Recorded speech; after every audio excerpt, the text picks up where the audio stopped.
This is Richard Buford with Adrenaline Rush Sports and Fitness, and this is episode 5. And I'm going to teach you a couple of things about your steps and how you should handle those. The first thing is that I want you to be intentional about your steps, okay? So first of all, we have to keep a dorsiflex ankle, all right, while you're running. So as you toe off, that's going to be plantar flexion. And then as you bring your foot forward, you're going to get in dorsiflexion as fast as you can, okay? You know the saying, if you don't have to get ready, well, I forgot the name of the dang on saying. But if you're already ready, you don't have to get ready. So that's what we're going to achieve when we get into that dorsiflexion right after we toe off, okay?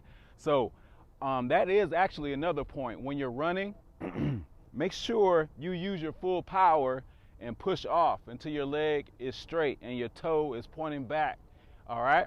Because if you're taking your step and your knee is bent and then you're taking another step, you're not using your full power. So you're not going to cover distance as you should when you're sprinting, okay? So just make sure you toe off, push off. Think of pushing off through your big toe. Pushing off through your big toe, flicking it back, and then getting the dorsiflexion, bringing it up, and then bringing it down. And that brings me to my my next lesson is that ankle stiffness, all right? So there's different ways that people teach it. The elite, they have a low ankle clearance of the ground. So their ankle clearance is going to be more right here. That's why spikes used to be, if you set it on the ground on the spikes, the heel be pointed up. But now they're more flat. And that's how elite runners run now, is more flat. But do what you are able to do to get your race faster, okay? Whether you have a high ankle or a low ankle or somewhere in between, okay? But when you hit the ground, if you have a high ankle, because you'll be able to see this better. If you have a high ankle, if you hit the ground, your heel shouldn't rebound right there and then have to come back up in order for you to go forward, okay? That is like an energy leak. So you're losing speed when your heel comes down and then you come back up, okay? So if your ankle is stiff, when you hit the ground, you'll be ready to get your foot off the ground even faster. So you want that quick hit of the foot and not that boom and then come off. Now, my next point is doing that in your sprint drills, all right? Your sprint drills are not just for getting a slight sweat on, all right? Make sure that you're practicing your movements in your drills, and that's how you're going to be able to get stronger. So when you're doing your high knees, those ankles should stay stiff. Those ankles should stay stiff, all right?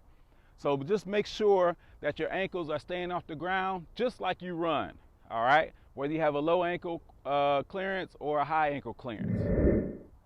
So I do have videos on frontside mechanics and you can look at those, but I'll give you a slight summary right now just to get you started, all right? So actually, as you toe off, your heel is going to come through your body, all right? Through the other knee, okay?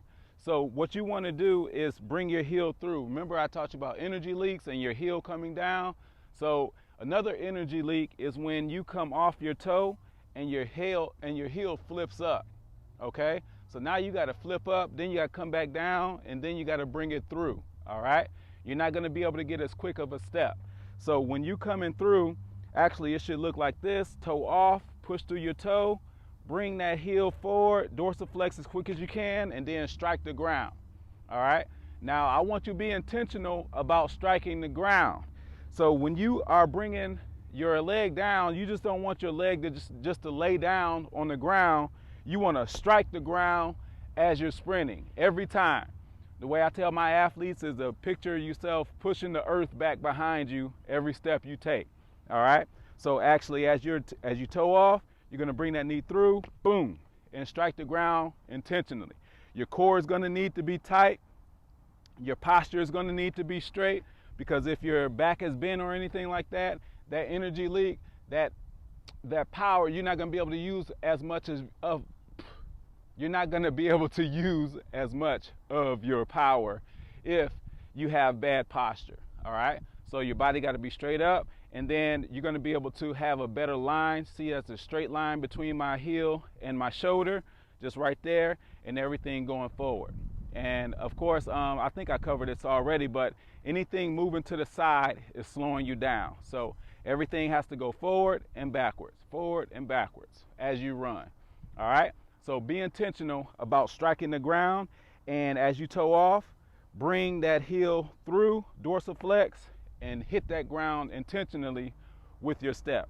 And take that also to your warm-ups, like your sprint drills, high knees, butt kicks, and all of that. All right, cool. All right, so we got that, and we're gonna move on to the next subject. All right, we're gonna use some mental imagery to actually help your start, okay?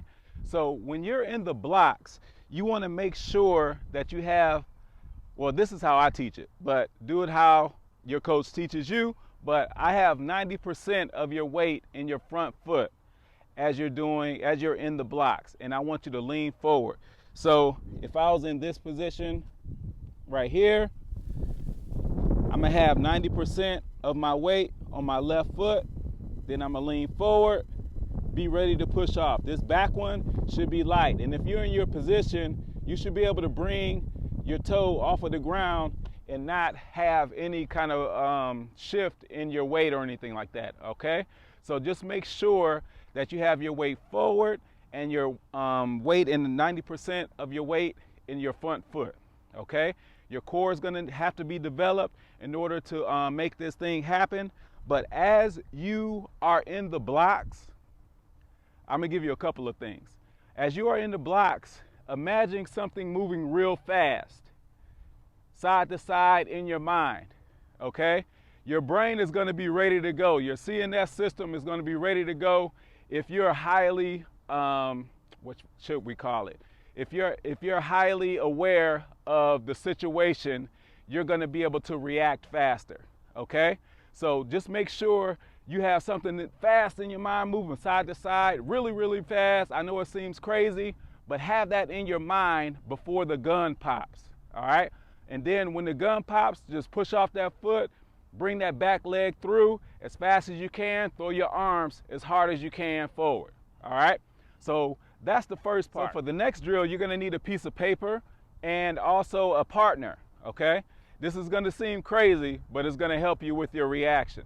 So what I want you to do is have your partner hold a piece of paper, and I want you to put your pointing finger and your thumb on both sides of the paper. And I want the paper, the bottom of the paper, to be right where your fingers would come together and pinch, okay?